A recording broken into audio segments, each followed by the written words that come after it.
Hello, and welcome, dear friends, to another quiet evening in the company of Miss Jane Marple. There is something rather comforting, is there not, about a mystery set against the hush of an English winter, the kind of cold that settles over a country house like a held breath, where every window is frosted and every footprint tells its own small story.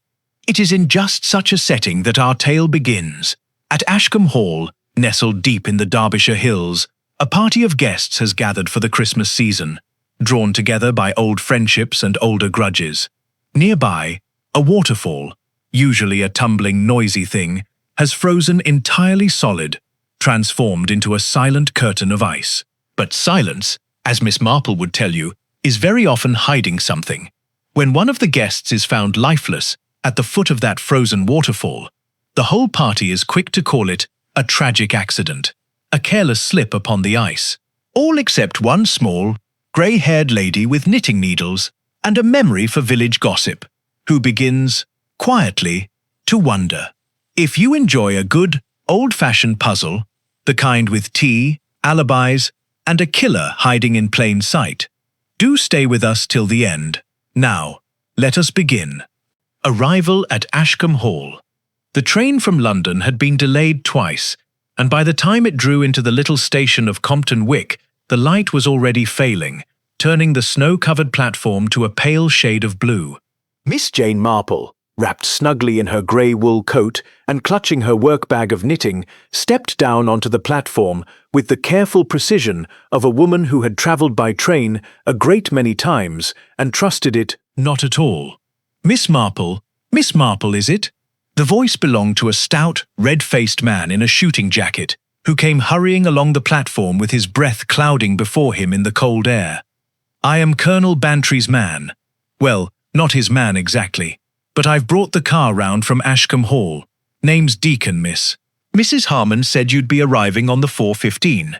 How very kind, said Miss Marple, smiling in that gentle, faded blue-eyed way of hers. I do hope I have not kept anyone waiting. Not at all, miss, not at all. Though I'll tell you plainly, it's a wicked cold evening for travelling. It was, indeed, a wicked cold evening. As the car wound its way up through the narrow lanes toward Ashcombe Hall, Miss Marple looked out at the countryside, all silvered over with frost, the hedgerows standing black and stark against the snow. She had come, at the invitation of an old friend, Mrs. Diana Harmon, to spend the Christmas season at Ashcombe, a house she had heard described many times, but never yet seen. It is very beautiful, she murmured, half to herself, though I confess I always find snow a little treacherous. So many people take tumbles who ought to know better. Deacon, who was not much given to conversation, merely grunted his agreement.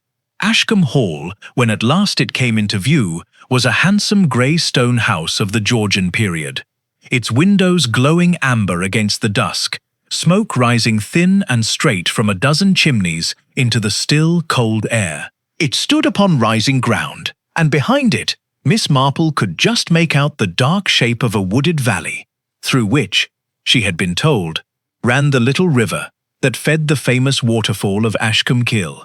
She was shown into the drawing-room, where a fire blazed cheerfully, and the assembled company turned, as one, to inspect the new arrival. Jane! My dear Jane, how perfectly splendid! Diana Harmon came forward with both hands outstretched, a handsome woman of some 50 years, her hair still dark, but touched now with grey at the temples. You must be frozen through. Come and sit by the fire at once. Thank you, my dear. It is very good of you to have me. Nonsense! I have been looking forward to it for weeks. Now, let me make you known to everyone. This is my husband, Gerald. Gerald Harmon was a tall, spare man with a soldier's bearing and a soldier's clipped moustache, who bowed slightly over Miss Marple's hand and murmured something civil about the weather. And this is my nephew, Roger Prentice, Gerald's sister's boy, down from Oxford for the holidays. Roger Prentice was perhaps 24, dark-haired, and rather too handsome in the careless way of young men who have always been told so. He gave Miss Marple a quick, charming smile and returned almost at once to his conversation with a fair-haired young woman seated near the window. That is Miss Sylvia Keene, Diana went on, following her glance. Roger's, well, I hardly know what to call it these days. An understanding, I believe the young people say. How nice, said Miss Marple placidly, though her eyes lingered a moment on the pair, noting that Miss Keen's smile, though ready enough, did not quite reach her eyes. And here, Diana continued, drawing Miss Marple gently by the arm, is Major Anstruther, an old friend of Gerald's from his regiment days, and his wife, Constance. The Major was a heavily built man of about 60, with a florid face and a booming laugh that seemed to fill the room. His wife, by contrast, was a thin, anxious-looking woman who seemed to shrink a little whenever her husband spoke, as though long accustomed to being overshadowed. And last of all, said Diana, and here her voice took on a note that Miss Marple, with her long experience of human nature, could not quite place, something between fondness and unease, my cousin, Vernon Latimer. Vernon Latimer rose from his chair by the fire with an easy, unhurried grace. He was a man in his middle 30s, dark, well-dressed, with the sort of good looks that seemed almost too deliberate, too carefully arranged, as though he had spent some time before the glass, ensuring the effect was just so. Miss Marple, he said, and bowed over her hand, with a little more ceremony than the occasion strictly demanded. Diana has told me a great deal about you. I understand you have quite a reputation for getting to the bottom of things. Oh dear, said Miss Marple, with an air of mild embarrassment that did not, in fact, reflect what she was feeling at all. I am afraid people do exaggerate so. I am really only an old woman who notices things. Village life, you know, teaches one to observe one's neighbours rather closely. There is very little else to do in St. Mary Mead of an evening. Vernon Latimer laughed, showing very white teeth.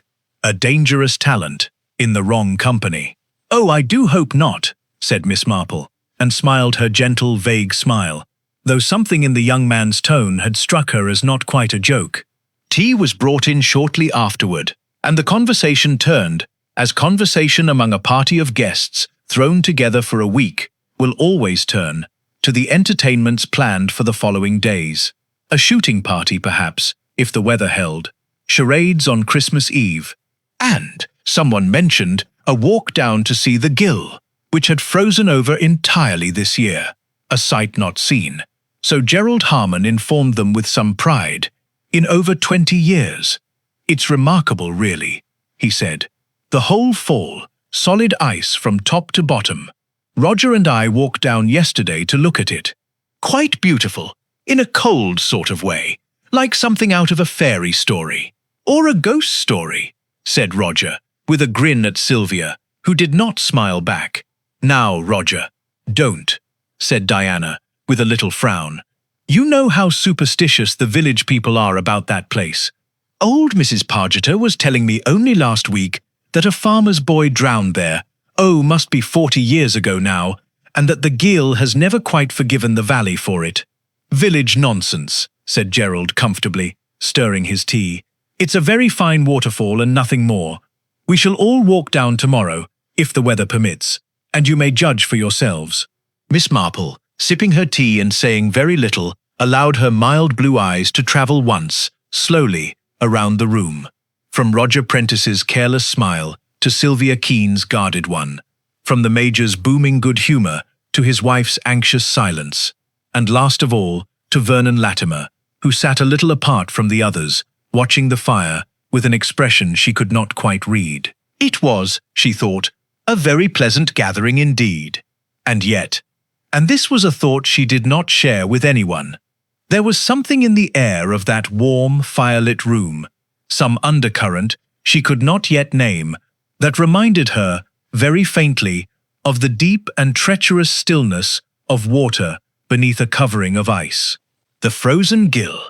Miss Marple came down to breakfast the next morning to find the dining room bathed in a queer, glittering light, the sun striking off the snow outside with such brilliance that Mrs. Anstruther had been obliged to draw one of the curtains halfway across the window.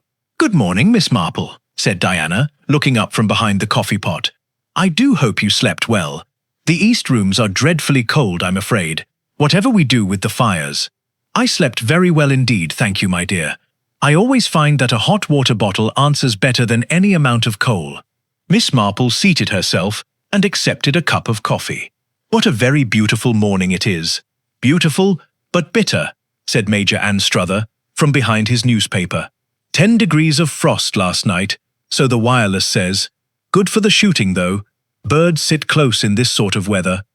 "I shouldn't think there'll be any shooting today, Major," said Gerald Harmon, coming in with the brisk, cheerful air of a man who has already been out of doors. "The ground's like iron. But I thought we might all walk down to the Ghyll this morning, if everyone's agreeable. It really is a sight worth seeing." There was a general murmur of assent, though Miss Marple noticed that Mrs. Anstruther's assent was rather less enthusiastic than the others, and that she glanced, as she gave it, at her husband, as though seeking his permission before committing herself to anything at all. Roger Prentice came in late, in the manner of young men who consider punctuality a rather quaint eccentricity of their elders, and threw himself into a chair with a cheerful "Morning all" that seemed to include the entire table without troubling to look at any one member of it in particular. "Sylvia not down yet?" asked Diana. "Said she had a headache. I looked in on her." Roger helped himself liberally to bacon. "She says she'll come down presently." "Poor girl," said Diana. "I expect the travelling tired her." "Well, Jane, and what do you think of our little house party so far?" "I think it is a delightful gathering," said Miss Marple placidly. "Though I confess I am always rather struck, in a party such as this, by how very much like a small village it is. Everyone knows everyone else's business, or thinks they do, and there is always a good deal going on beneath the surface that one does not learn until very much later, if at all." Vernon Latimer, who had come in silently and taken the chair opposite, looked up at this with a faint, amused smile. "You make us sound very sinister, Miss Marple." "Oh no, my dear Mr. Latimer, not sinister at all. Merely human. I find people are very much the same everywhere, whether in a great house or a small village. The same jealousies, the same little vanities, the same secrets. It is only the scale that differs." "And which do you suppose we're hiding here, at Ashcombe?" Latimer asked, buttering his toast with great deliberation. "Jealousy, vanity, or secrets?" "I really couldn't say," said Miss Marple, with an air of such perfect innocence that Diana laughed outright. "Take no notice of Vernon, Jane. He does love to be provoking of a morning. Now, who's for the walk down to the Ghyll? Gerald, is it safe underfoot?" "Perfectly, so long as everyone wears sensible boots and keeps to the path. I shouldn't try the rocks near the fall itself, mind. They'll be treacherous with the spray having frozen on them. But the view from the bridge is really quite something." It was arranged that the party should set off at 11, once the sun was fully up and had taken the worst of the chill from the air. Miss Marple, who did not care to be hurried, occupied the intervening hour very pleasantly with her knitting in the window seat of the morning room, from which vantage point, though this was of course entirely by chance, she was able to observe a good deal of the household's comings and goings. She saw Roger Prentice cross the hall twice, the second time with a look of some impatience upon his handsome face, and disappear in the direction of the stairs. She saw Sylvia Keene come down at last, looking pale and rather heavy-eyed, and pause in the hall as though uncertain which way to turn, before Diana came bustling out and swept her off toward the morning room with kindly, managing solicitude. And she saw, though this she thought very little of at the time, Vernon Latimer step out from the small library that opened off the hall, glance quickly about him as though to be sure he was unobserved, and then go quietly upstairs. It was only a small thing. Miss Marple, who had lived a very long time and had learned that small things were very often the only things worth noticing, tucked it away in the back of her mind, rather as one tucks away a stray piece of wool that does not seem to belong to any pattern in hand, in case it should be wanted later. At 11 o'clock the party assembled in the hall, buttoned into coats and mufflers, and set off along the gravel path that led round the side of the house and down into the wooded valley beyond. The cold was sharp and clean, and the snow underfoot had frozen to a hard crust that crunched pleasantly beneath their boots. "It's about a quarter of a mile down," said Gerald, leading the way with Diana on his arm. "The path's a bit steep in places, but nothing to trouble anyone." They went in twos and threes along the narrow path, the conversation breaking up and reforming as the way permitted. Miss Marple found herself, for a stretch, walking beside Constance Anstruther, and took the opportunity to remark, in her mild way, upon the beauty of the frosted trees. "Yes," said Mrs. Anstruther, in the hurried, distracted manner of a woman whose mind is elsewhere. "Yes, very beautiful. You have known the Harmons a long time, I think." "Oh, some years. Yes, my husband and Gerald were in the same regiment." A pause. "Miss Marple, do you find, that is, do you not think Sylvia looks rather unwell? I had noticed she seemed a little pale." "Yes, I only wondered." Mrs. Anstruther seemed to draw back into herself, as though regretting the question, and said nothing further until they came out at last upon a wooden footbridge that spanned the little river at a point perhaps 40 yards above the fall itself. And there, indeed, was a sight worth the walking. The waterfall of Ashcombe Hall, which in summer months tumbled some 30 feet over a rocky face into a dark pool below, had frozen entirely solid. A great glittering curtain of ice, blue-white and faintly translucent, hung motionless where the water had once rushed and roared. Along its edges, where the spray had frozen as it flew, curious frilled and fluted shapes had formed, catching the winter sunlight and scattering it in small, cold points of brilliance. "Good heavens," said Roger, coming to a halt beside Sylvia. "It's like something enchanted." "It is very beautiful," said Sylvia quietly, but Miss Marple, glancing at her, thought the girl's eyes were fixed not upon the ice at all, but upon some point a good deal further off, and that whatever she saw there gave her very little pleasure. "They do say," said Diana, coming up beside them and drawing her scarf closer against the cold, "that it's dangerous underneath, that the ice is thinner than it looks in places, over the deep part of the pool. Gerald, you won't let anyone go down onto the rocks, will you?" "Good Lord, no. I've told everyone already. The path along the top is quite safe, but nobody's to go scrambling about below the fall itself. Not till this thaws, at any rate, and heaven knows when that will be." Major Anstruther, who had been peering over the rail with the air of a man assessing a piece of difficult country, gave a short laugh. "Looks solid enough to walk on, if you ask me." "Nobody is asking you, Major," said Vernon Latimer smoothly, "and I should be glad if you did not attempt it. I have no wish to fish you out of an icy pool before luncheon."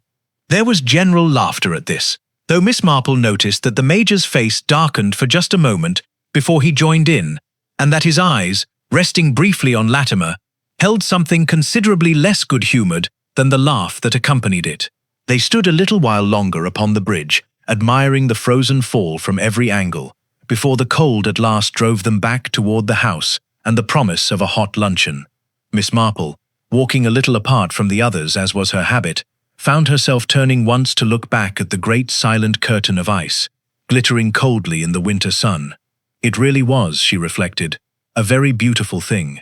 And yet she could not quite shake off the small, persistent feeling, the sort of feeling she had learned, over a long life, never entirely to ignore, that there was something not altogether right about the party gathered at Ashcombe Hall, some current running beneath the pleasant surface of things, silent and unseen, exactly as the river ran on, she did not doubt, beneath that beautiful, deceiving sheet of ice.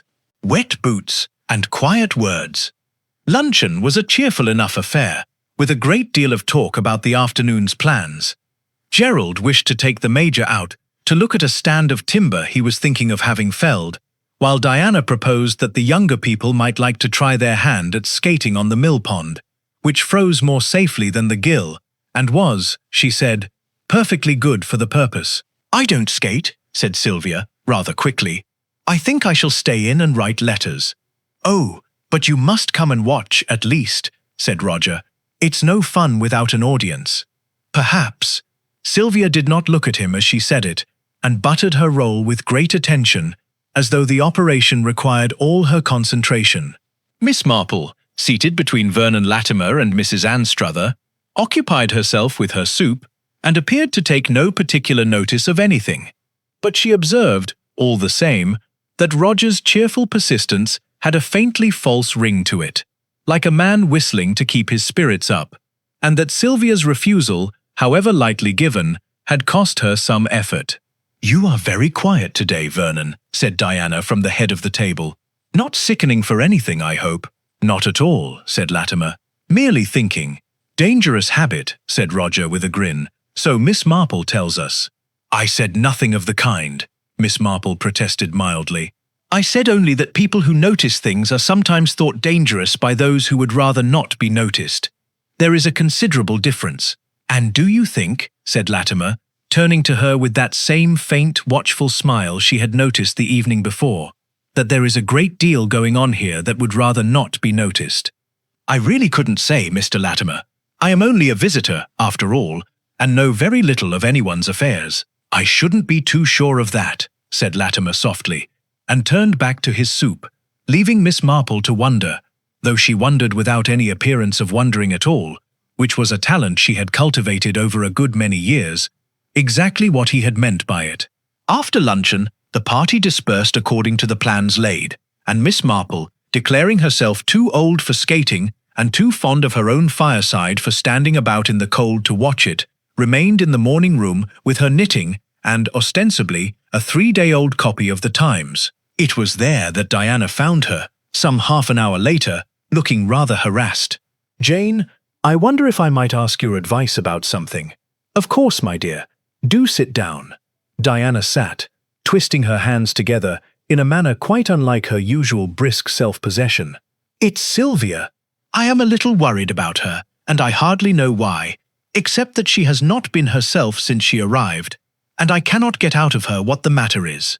"Young people in love very often behave a little strangely," said Miss Marple comfortably. "It is not always to be wondered at." "Yes, but—" Diana hesitated. "You will think me foolish, but I cannot help feeling it has something to do with Vernon." Miss Marple's needles paused for the smallest fraction of a second. "Indeed? What makes you think so?" "Nothing I could put into words exactly. Only I came upon them talking together yesterday evening, before you arrived, in the little library, quite alone, and Sylvia looked as though she had been crying, and Vernon looked—" Diana stopped, searching for the word. "Angry, I think, or perhaps frightened. It is hard to say with Vernon. He has such command of himself." "How very curious," said Miss Marple. "And did you ask either of them about it?" "I couldn't very well. Vernon is my cousin, but we have never been close. He only came to us this Christmas because his own plans fell through at the last moment. Something to do with money, I believe, though I don't know the particulars. And Sylvia is Roger's guest, not mine, so it is not really my place to pry." Diana sighed. "I dare say it is nothing at all. Young people do quarrel over the strangest things." "I dare say you are right," said Miss Marple, though she resumed her knitting with an air of a woman turning something over very carefully in her mind. "Tell me, my dear, how long have Mr. Latimer's own plans been, as you say, falling through? Is he often short of money?" "Oh, Vernon is always short of money," said Diana, with the easy candour of long family acquaintance. "He has expensive tastes and no head for business at all. He has been through 2 inheritances that I know of, and is forever waiting on some scheme or other to set him up again. Gerald says he ought to have gone into some profession years ago and made something of himself, but Vernon has never cared for that sort of thing." "Why do you ask?" "Oh, no particular reason," said Miss Marple. "I find it is always interesting to know a little about the people one is thrown among. It saves so much awkwardness later on." Diana laughed, though there was not much humour in it. "You make it sound as though we were all suspects in one of your mysteries, Jane." "Do I? How very silly of me. I am sure it is nothing of the kind." But when Diana had gone, called away by some question of the servants, Miss Marple sat a while longer with her knitting idle in her lap, gazing out at the white garden beyond the window, and her thoughts were not, in fact, so very far from mysteries at all. It was towards 4 o'clock, with the light already beginning to fail, that the skating party came trooping back into the hall, red-cheeked and noisy, stamping the snow from their boots. Miss Marple, coming out to greet them, found Roger in high spirits, declaring that Sylvia skated beautifully once she was persuaded to try, and Sylvia herself looking, if anything, rather more strained than before, though she smiled and agreed that it had been great fun. It was Vernon Latimer, coming in last and rather apart from the others, whom Miss Marple fell into step with as they made their way toward the drawing room and its welcoming fire. "You did not skate, Mr. Latimer. I am not fond of cold water in any of its forms, Miss Marple, frozen or otherwise. I contented myself with a walk." "How pleasant! Along the river, perhaps." Something flickered behind Latimer's eyes, gone almost before she had seen it. "As it happens, yes. I went down as far as the bridge and back. One must take some exercise, even in this weather." "Of course. And was the Ghyll as beautiful this afternoon as it was this morning?" "Quite as beautiful," said Latimer, and there was, Miss Marple thought, the very faintest edge beneath the smoothness of his voice, like a thread of ice beneath still water. "I begin to think, Miss Marple, that you take rather more interest in that waterfall than the scenery alone would seem to warrant." "Oh, I am sure I don't know what you mean," said Miss Marple, with such perfect and gentle vagueness that no one, seeing her, would have believed for a moment that she had, in fact, noted with some care that Vernon Latimer's boots, when she glanced down at them in the lamplight of the hall, were a good deal wetter about the toes than an idle walk along a well-trodden path would easily explain. She said nothing of this to anyone. It was, after all, such a very small thing. But small things, as Miss Marple had long ago learned, were very often the beginning of the largest troubles. And it was with this thought, and no very comfortable one, that she went up to dress for dinner, while outside the light failed entirely, and the frozen waterfall stood silent and gleaming in the last grey of the winter afternoon. The body on the rocks. Christmas Eve dawned bright and bitterly cold, with a hard, clear sky that Gerald Harmon pronounced excellent for the shoot he had promised the Major, weather permitting. Miss Marple came down rather later than usual, having slept poorly. An unaccountable restlessness had kept her wakeful into the small hours, though she could not have said, had anyone asked her, exactly what it was that troubled her. She found the breakfast room half empty. Diana was there, and Mrs. Anstruther, and presently Gerald came in, ruddy from the cold, to report that the Major was ready and waiting, and that Roger had promised to make up the party, though there was no sign of him yet. "Sylvia's not down either," said Diana. "I looked in on her. She says she has a headache still, poor girl, and means to keep to her room this morning. I confess, I am beginning to wonder if she is really unwell." "I shouldn't trouble her," said Miss Marple. "A quiet morning is often the best remedy for a headache, real or otherwise." It was some 3/4 of an hour later, while Miss Marple sat with her knitting near the drawing-room fire and Diana occupied herself with letters at the writing desk, that the front door burst open with a violence that brought both ladies to their feet, and Roger Prentice came stumbling into the hall, hatless, his face the colour of the snow outside. "Diana," his voice cracked oddly. "Diana, you must come. Send for the doctor. It's Vernon." "Vernon, what has happened?" "Roger, for heaven's sake. He's down by the Ghyll." Roger's breath was coming in great gasps, whether from running or from shock, Miss Marple could not at once tell. "On the rocks, below the fall. I went down for a walk before breakfast, and I saw him lying there, and I think he's dead. Diana, I think he's dead." What followed had, for Miss Marple, the peculiar quality of certain nightmares, in which each event follows the last with a dreadful, unhurried clarity, while the mind struggles to keep pace with what the eyes report. Gerald was fetched from the gun-room. The doctor in the village was telephoned for, and within a very few minutes a small, hastily assembled party, Gerald, Roger, the Major, and, at her own quiet insistence, Miss Marple herself, well wrapped against the cold, were making their way down the frozen path toward the bridge. "Are you quite sure, Roger?" Gerald was saying as they went. "Quite sure he wasn't simply—" "I'm sure, Gerald. I went close enough to see. There was no mistaking it." They came out at last upon the bridge and looked down. Vernon Latimer lay upon the rocks at the foot of the frozen waterfall, some 20 feet below where they stood, his dark overcoat black against the white of the snow, one arm flung out at an angle that no living man would have chosen for himself.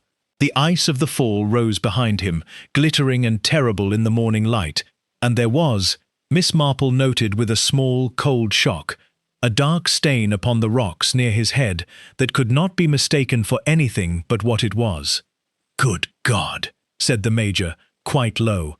They made their way down by the path at the side, treacherous with frost, and gathered about the body in a silence broken only by the creak of Gerald's boots upon the frozen ground, as he knelt beside his cousin-in-law, and, with a steadiness Miss Marple rather admired, felt for some sign of life that was very plainly not there to be found.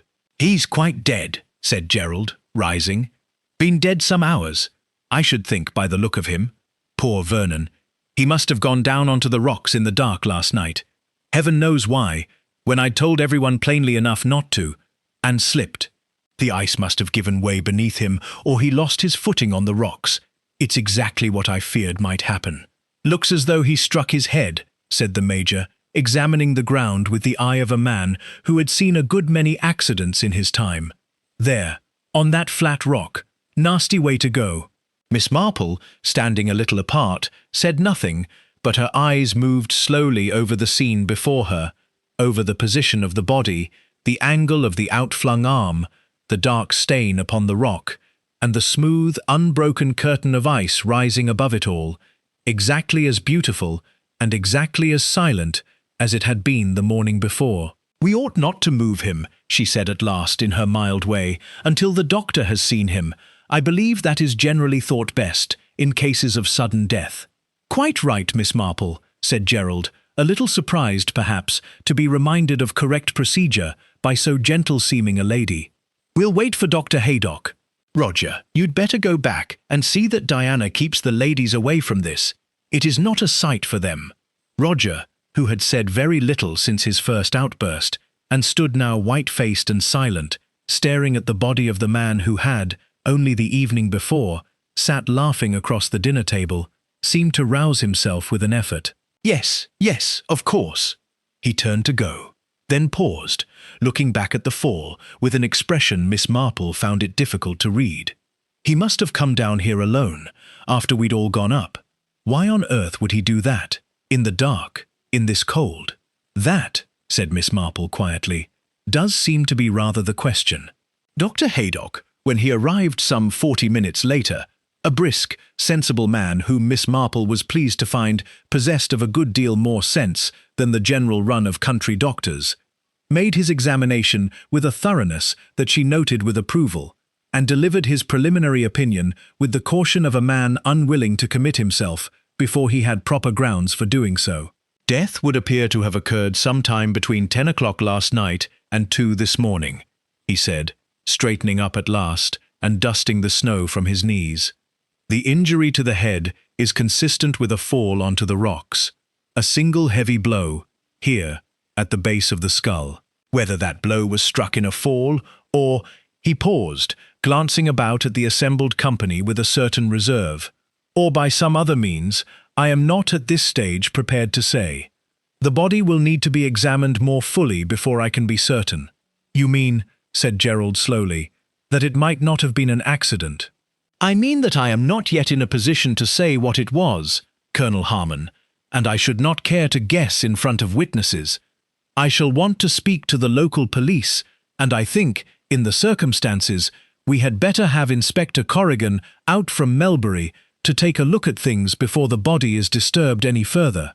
There was a silence among the little group upon the rocks, broken only by the faint, dry whisper of wind through the frozen branches above them, and Miss Marple, looking once more at that dark stain upon the pale stone, and at the great glittering wall of ice that rose silent and unmoved above the whole tragic scene, felt the small, cold certainty settle into place within her that she had, in some fashion, been expecting this, or something very like it, since the moment she had first set eyes upon Vernon Latimer's wet boots in the lamplight of the hall. She said nothing of this, of course, to anyone. It was, after all, still only a very small thing. But she thought of it, All the same, as they made their slow way back up to the house to break the news to a household that did not yet know how thoroughly its Christmas had been undone. And she thought, too, of Sylvia Keene's white, strained face, and of the quarrel that Diana had witnessed in the library, and of the Major's dark look across the dinner table, and wondered, with a small private sigh, how very much unhappiness might, after all, lie hidden beneath even the most beautiful and untroubled of surfaces. Questions in the library. By noon, Ashcombe Hall had taken on the hushed, unnatural stillness of a house in which something dreadful has occurred, and no one yet knows quite how to behave. The servants moved about with lowered eyes and lowered voices. The fires were kept up as usual, and luncheon was served as usual, but no one had much appetite for it, and the talk, when it came at all, came in low, uncertain bursts, quickly abandoned. Inspector Corrigan arrived from Melbury a little after 1 o'clock, a tall, sandy-haired man with a slow, careful manner and eyes that missed very little, as Miss Marple, who had some experience of policemen, was quick to observe. He had brought with him a sergeant, a notebook, and an air of a man settling in for a long and tiresome afternoon. He saw Gerald Harmon first, alone, in the library, then Diana, and then, one by one, the rest of the household, while the others waited, in varying states of nervousness, in the drawing room. "It is all very dreadful," said Diana, when she came out at last, looking pale and rather older than her years. "He asked me the most extraordinary questions. When had I last seen Vernon? Had he seemed troubled? Was there anyone he had quarrelled with? Jane, they cannot possibly think—" "I think, my dear," said Miss Marple gently, "that the inspector is simply doing his duty, and must ask such questions of everyone, however little he may suspect any particular person of anything. It is always done so, in cases of sudden death, and I am sure it will all be cleared up very quickly." She did not, in fact, feel nearly so confident of this as she sounded, but there seemed very little to be gained by saying so. When her own turn came, Miss Marple found Inspector Corrigan seated behind Gerald's desk, with the air of a man who found the whole business of country house murders, if murder it should prove to be, a good deal less romantic than novels made it out to be. "Miss Marple, you're a guest here, I understand. Arrived only yesterday." "That is correct, Inspector." "Then I don't suppose you can tell me a great deal about Mr. Latimer, or his affairs." "I am afraid not, in any very useful sense," said Miss Marple. "Though I may perhaps mention one or two small things I happened to notice, if you think they might be of any use." The inspector's pen paused. "Go on." "Well, it is probably nothing at all, but yesterday afternoon, when the skating party returned to the house, I could not help noticing that Mr. Latimer's boots were considerably wetter about the toes than a walk along the ordinary path would seem to account for. He told me he had walked as far as the bridge and back, but the wetness suggested to me that he had perhaps gone rather further, down onto the rocks near the fall itself, where the spray freezes and thaws about the stones." "Did it indeed?" Corrigan made a note. "And what time was this?" "About 4 o'clock, I should think, or a little after." "And did Mr. Latimer seem disturbed in any way? Frightened?" Miss Marple considered. "Not frightened precisely. Watchful, perhaps, is the word I should choose. He struck me, from the very first evening, as a man who was rather carefully guarding something. I could not tell you what." "Anything else?" "Only that Mrs. Harmon mentioned to me, in confidence, that she had come upon Mr. Latimer and Miss Keene in the library, the evening before I arrived, engaged in what appeared to be a quarrel of some seriousness. Miss Keene had been crying, and Mr. Latimer looked angry, or so Mrs. Harmon thought. I have no notion what the quarrel concerned." Corrigan's pen moved rather more quickly now. "That is useful, Miss Marple. Thank you." He looked up. "You seem a very observant lady." "Oh, I am afraid it is only that I have very little else to occupy me," said Miss Marple, with a deprecating smile. "An old woman's habits, Inspector, nothing more." But when she had left the library and Sylvia Keene had gone in, white-faced and reluctant, to take her place, Miss Marple did not return at once to the drawing-room. Instead, she stood a moment in the hall, thinking, and then made her way quietly to the small library that opened off it. The very room, she supposed, in which the quarrel Diana had spoken of had taken place, and looked about her with the air of a woman merely admiring the bookshelves, though her eyes, in fact, moved rather carefully over the room's other contents: the desk, the fireplace, the small table by the window on which stood a chess set, abandoned mid-game. It was there, half hidden beneath the edge of a newspaper on the window seat, that she found the letter. She ought not, of course, to have read it. Miss Marple was perfectly well aware of this, and hesitated a moment, with all the correct scruples of a well-brought-up Englishwoman, before curiosity, or something rather more serious than curiosity, got the better of her, and she drew it out. It was addressed to Vernon Latimer, in a hand she did not recognize, and postmarked from London some 4 days previously.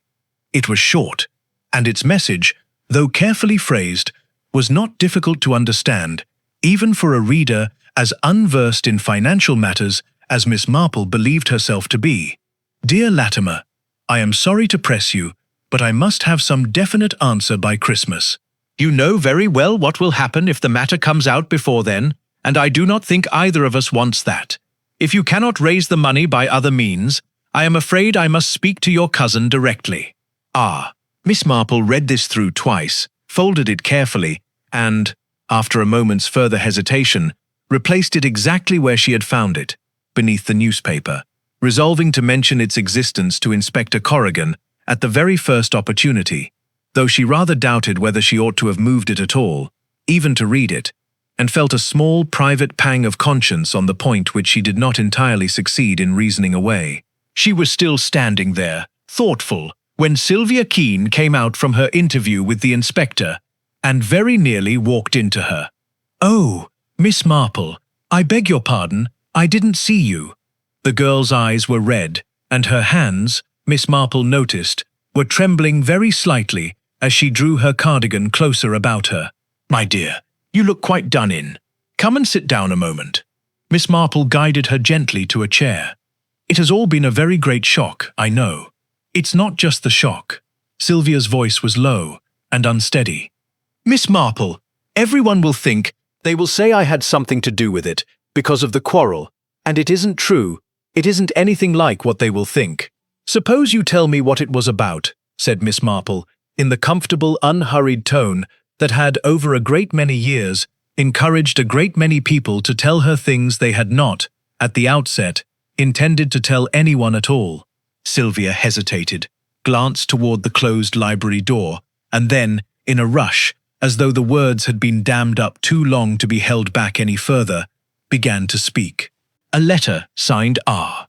It was about money," said Sylvia, twisting her hands together in her lap.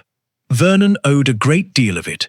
I don't know exactly how much, but a great deal, and some of it, he told me once, he had borrowed against an expectation that was not really his to borrow against."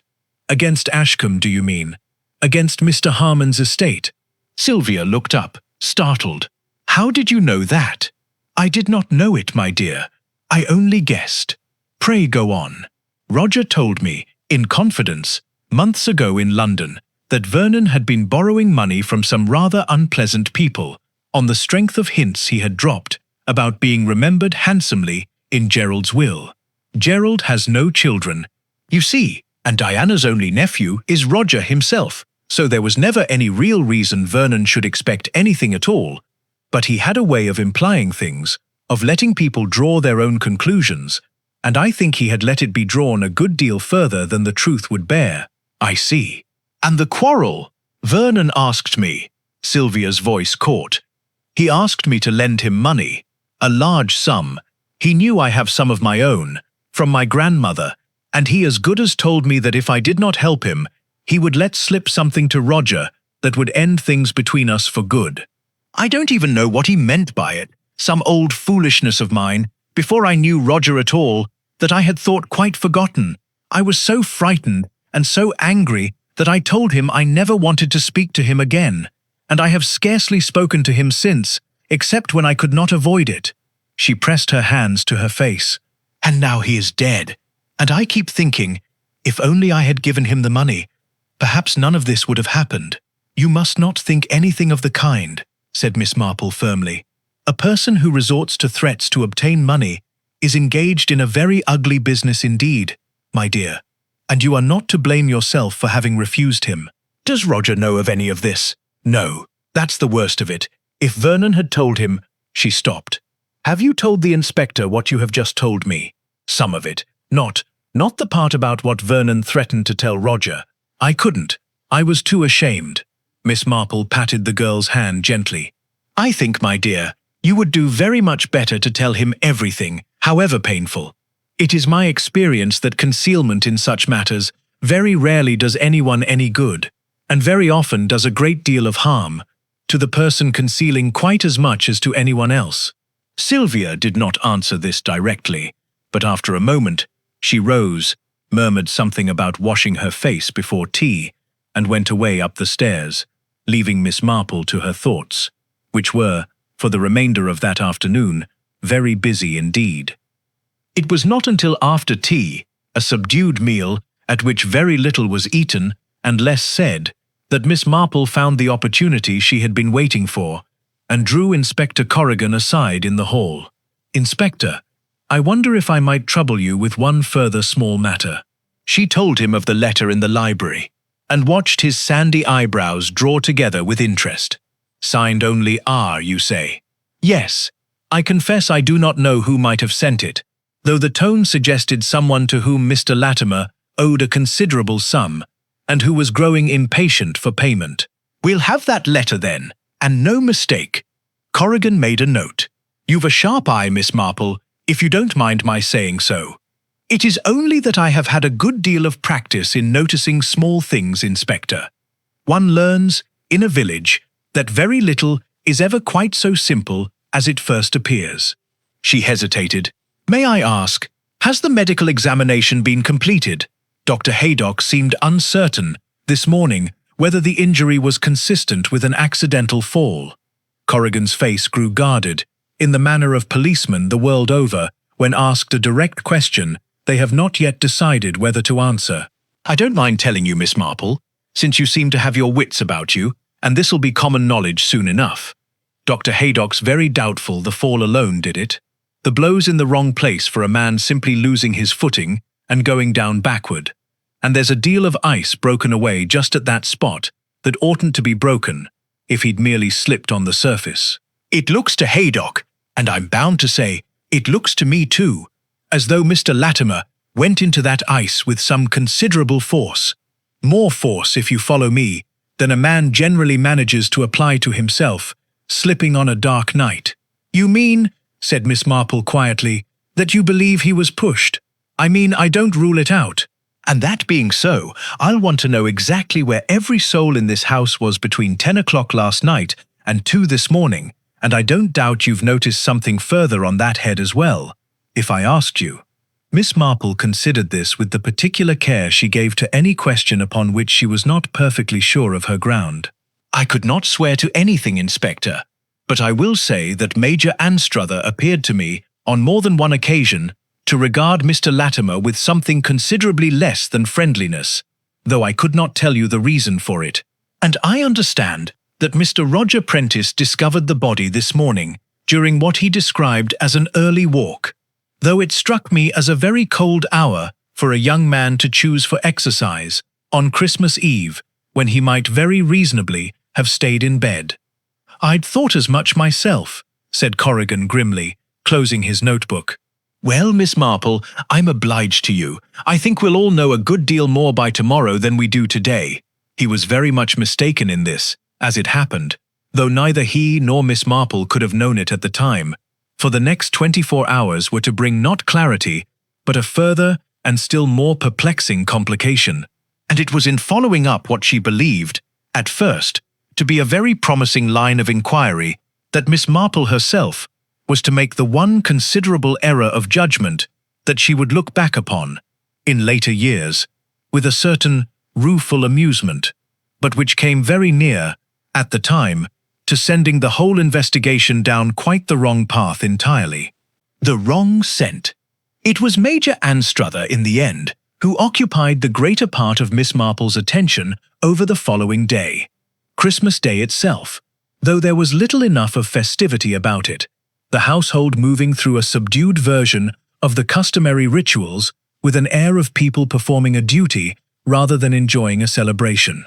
Miss Marple had turned over what she knew, or believed she knew, a good many times in the course of a wakeful night, and had arrived, by breakfast, at a theory which she found, on the whole, rather satisfying. The Major, she reasoned, was a man of the old military sort, proud and quick to take offence. He had shown, on at least 2 occasions that she had witnessed, a marked dislike of Vernon Latimer. And there was, besides, something in Mrs. Anstruther's anxious, watchful manner that suggested a woman labouring under some private dread concerning her husband's conduct. "I wonder," she said to herself, over her morning tea, whether the Major had not also been approached for money, and resented it a good deal more openly than poor Miss Keene. It was not, perhaps, an unreasonable theory, and Miss Marple, though she generally prided herself on reserving judgment until she had gathered a good deal more evidence than this, found herself, on this occasion, rather more taken with it than the facts strictly warranted, a lapse she would afterward attribute, with some private amusement, to the unaccustomed excitement of a house full of strangers, and the natural human tendency to seize upon the first plausible explanation that presents itself, particularly when one is tired and has slept badly. She contrived, that morning, to fall into conversation with Mrs. Anstruther in the morning room, and, after some careful preliminary remarks about the weather and the sad falling off of Christmas spirit in the house, ventured, as delicately as she could, to approach the subject nearest her mind. "I could not help noticing, Mrs. Anstruther, that your husband seemed to find Mr. Latimer's company a little uncongenial." Mrs. Anstruther's hands, occupied with some needlework, went suddenly still. "I don't know what you mean, Miss Marple." "Oh, I am sure it is nothing at all," said Miss Marple, in her most disarming manner. "Only I wondered whether Mr. Latimer had perhaps approached the Major, at any time, on some matter of business. I understand he was rather in the habit of doing so with a number of people in the house." There was a long pause, and when Mrs. Anstruther spoke again, her voice was low and hurried, as though she had decided all at once that concealment was no longer possible. "You may as well know, since you have guessed so much already. My husband owed Vernon Latimer a considerable sum, from cards, at the club, some months ago. Vernon had been pressing him for it rather more than was pleasant, and my husband—" She stopped, twisting her needlework in her hands. "My husband has a temper, Miss Marple, when he has been drinking, and he had had a good deal to drink on the night before last. I heard him say to Vernon, in the hall, that he would like to break his neck for him, though I am quite sure he did not mean it in any serious way.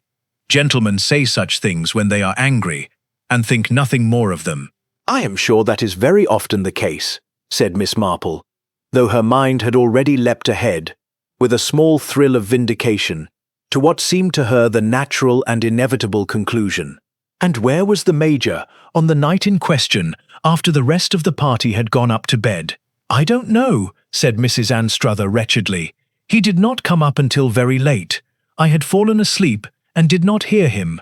Miss Marple went away from this conversation, feeling very much as a hound feels who has, at last, come upon a scent, and it was with a certain suppressed excitement, most unlike her usual careful and unhurried self, that she sought out Inspector Corrigan that same afternoon and laid before him what she had learned, together with her own conclusions upon the matter, rather more definitely stated than was, perhaps, entirely wise.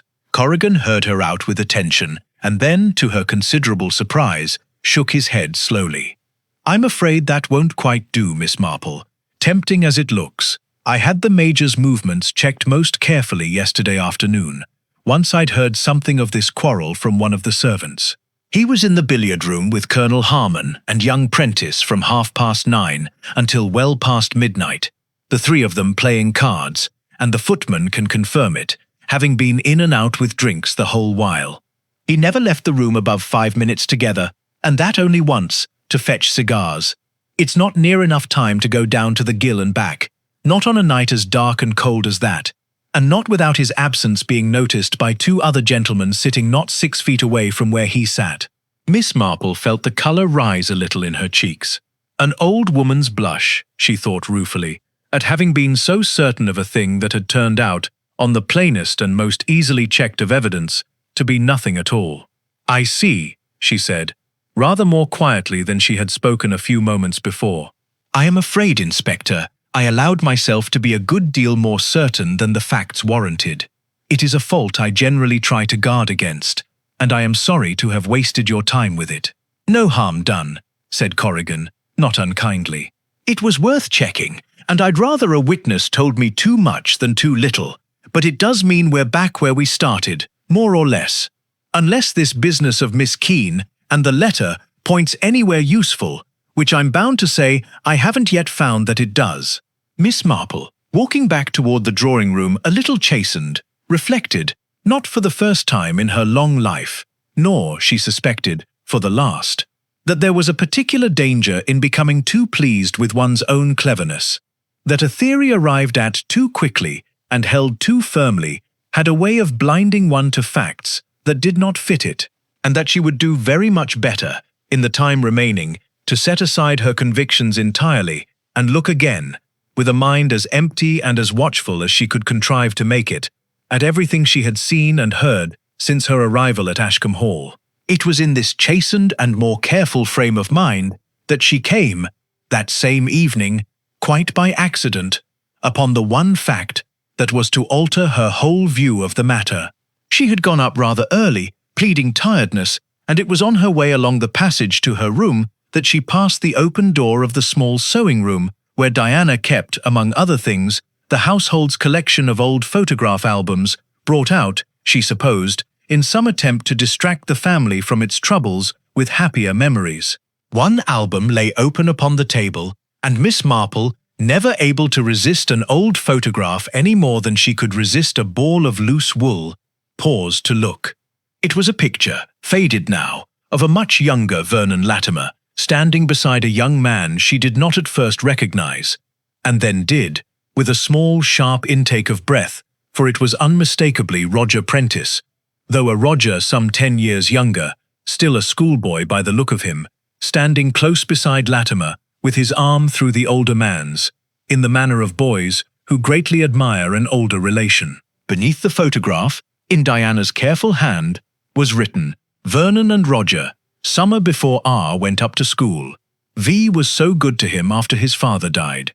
Miss Marple stood very still, looking at this for a long moment, and felt the whole shape of the case shift, quite suddenly, beneath her feet. For she had, until this moment, given very little thought indeed to Roger Prentice, beyond a vague and general suspicion natural to any young man discovered in the neighbourhood of a body. And it had not occurred to her, until she saw that photograph and read that inscription, to wonder what a man might do who had once loved another almost as an elder brother, and who had discovered, only very recently, that the same man had been threatening the happiness of the girl he meant to marry. What the Thaw revealed Miss Marple did not sleep well that night, turning over in her mind the photograph she had seen, and the whole new aspect it gave to a case she had believed, only a few hours before, all but settled.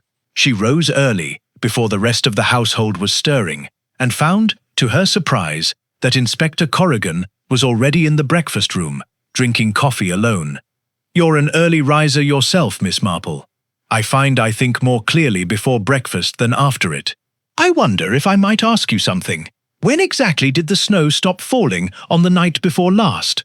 Corrigan looked at her curiously. "Funny you should ask. My sergeant had it from the local constable.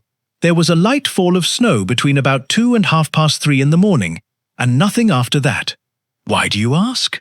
"Because," said Miss Marple slowly, "I recall now that when we stood over poor Mr. Latimer's body yesterday morning, there was no snow lying upon him at all, not so much as a dusting, though his coat was quite dark and would have shown it plainly. And yet if he had gone down to the Ghyll at 10 o'clock, as everyone has assumed, and died there in the night, he must have lain out through that fall of snow between 2 and 3:30, and would surely have had some of it upon him when he was found." Corrigan set down his cup very slowly. You're saying he didn't die when we all thought he did.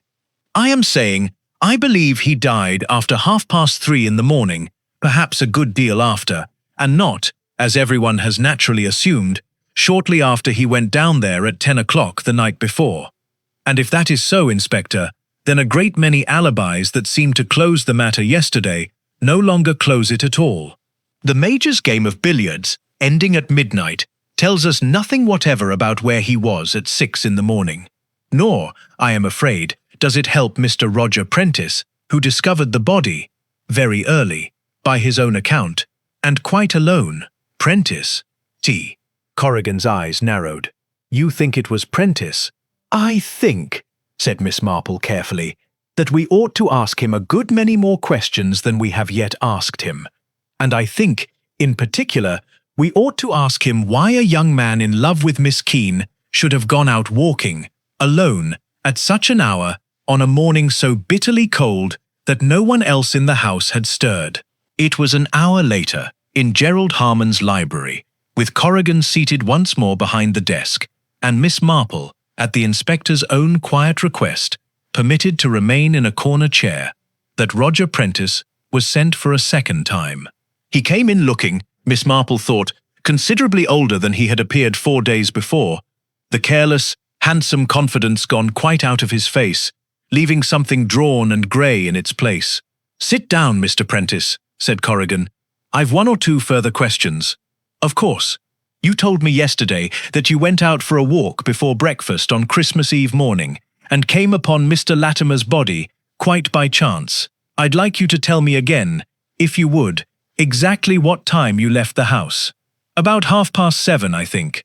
Perhaps a little before. And Dr. Haydock is of the opinion, said Corrigan, with the flat, patient voice of a man laying down cards one at a time, that Mr. Latimer did not die until some time after 3:30 that morning, which I don't doubt you'll be interested to hear, since it rather changes the shape of things. It means, Mr. Prentice, that whoever was with him at the end need not have been out and about in the small hours at all, as we'd been assuming, only very early enough, say, to have been quite alone down there with him, and to have come upon him rather sooner than 7:30. Roger said nothing. His hands, Miss Marple noticed, had begun to tremble very slightly where they rested on his knees. I think, said Miss Marple gently, from her corner, that you had better tell the inspector the truth, Mr. Prentice. I saw a photograph of you and Mr. Latimer last night, a very old one, taken when you were a boy, before you went up to school.